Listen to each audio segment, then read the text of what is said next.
একটা কথা কি, মানিকগঞ্জ কি হচ্ছে এগুলা?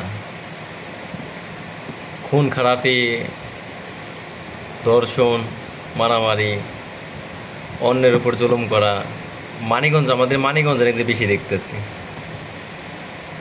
তাও ভাই দিনে দিনের বেলায় এরকম ঘটনা ঘটছে। দিনের বেলায় কি হচ্ছে মানিকগঞ্জে?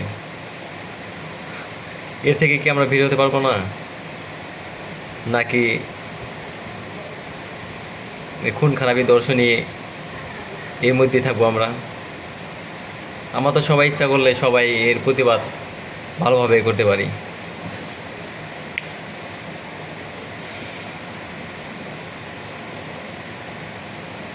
এই থেকে আমাদের, এইগুলা থেকে আমাদের বের হতে হইব যেমনি হোক। কয়েকদিন আগে একটা ছেলে অটো চালাইতো, তাকেও মেরে মাইরা ফেলায় রাখছে। তার মা কত কান্নাকাটি করতেছে। ইস, দেখলে ভাই কি হচ্ছে ভাই, এটা বুঝ, কি বলুম। মানিকগঞ্জটা একদম খারাপ হয়ে গেছে ভাই, একদম খারাপ।